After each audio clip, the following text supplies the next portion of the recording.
What's up, everybody? Welcome back to 5 Minute Rants. Welcome back to the AM. I'm your host, Mike Abernathy, and today we're actually going to continue on in that law of thermodynamics, if I can pronounce that correctly. Right, we talked about the first law of thermodynamics last week and where you're going to invest your energy, right? We're going to talk about the second law, okay? And the second law pretty much states this, right? That everything goes from order to disorder. Everything goes from organized to chaos in the entire universe, all right?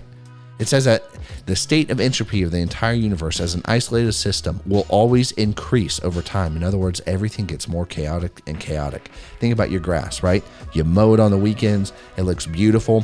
For you ladies, you get your nails done, right? For you guys, it's that grass outside in your front lawn. I don't know, maybe you don't care about that stuff. But the point is guess what you got to do every week? Cut the grass during the summertime. Why? It goes from order to disorder.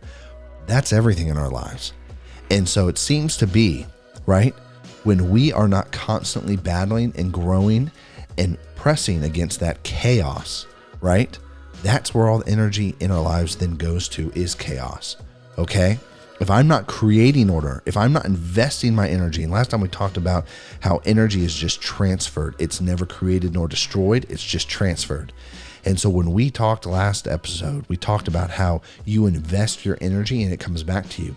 So if I invest my energy into creating order, it's going to come back to me in order, how things need to be, right? In business, in life, with relationships, okay? If I invest my energy into respecting people, into talking about them, actually understanding where they come from, right? Really listening and discovering who they are and understanding them, that's going to come back to me in that same way. But if I don't, if I just let whatever drive my life, well, then all my energy goes to being whatever. And as a result, I become whatever, because a man that does whatever becomes whatever. And so that chaos from the second law of thermodynamics applies to everything that we do. It applies to everything we do in business, right? That's why if a business isn't growing, it's dying. If a business isn't innovating and continuing to change and continuing to grow and improve, it's dying. It's the same way with a tree. The moment a tree stops growing and moving forward in its life and in its growth, it's dead. And that's where we're at. And so I really think that this is huge because we don't think about this a lot, right? If I don't maintain my car, what's going to happen? It's going to go to chaos. If I don't maintain my body, what is going to happen? I'm probably not going to live as long. I'm not going to have as long of a life. I'm not going to be healthy.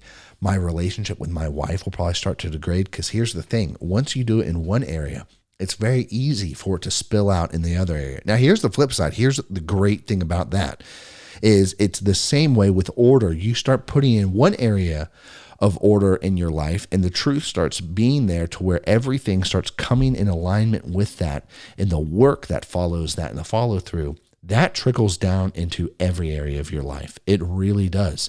It moves into every area. And so it goes from one area to another, just like chaos. And these are where the two laws really come in, because I really believe investing our energy into battling chaos and creating the order in our lives that we want is what is so important. It's where our time, effort, and energy really should be. And then when you are in that order place, then instead of just creating things and building and just pushing hardcore against chaos, then you have maintenance to be able to maintain, and small changes make bigger impacts and things get smaller, okay? In terms of battling the chaos in the company, to stop that, to have everything processed, to have the culture there. But it takes just one area and everything begins to trickle and change in the same way. So when you change one area, it bleeds over into the other life. The same thing with chaos. A good friend of mine told me that bad employees only make the good employees leave and only corrupt good employees to where everybody becomes a bad employee. And it's like, wow, toxicity is so contagious. It's the same thing with order. Order is really contagious. Really fighting that chaos is very contagious. People want that. We want that. It's nice to be able to pull up to Chick-fil-A, and it's nice to go through their process where it's orderly, right? Versus bad service. If you think about it, food, that's what we all want. We want it to be orderly. So anyways, I've got to go because we're out of time, guys. I will catch you on the flip side. Thanks for tuning in. Peace.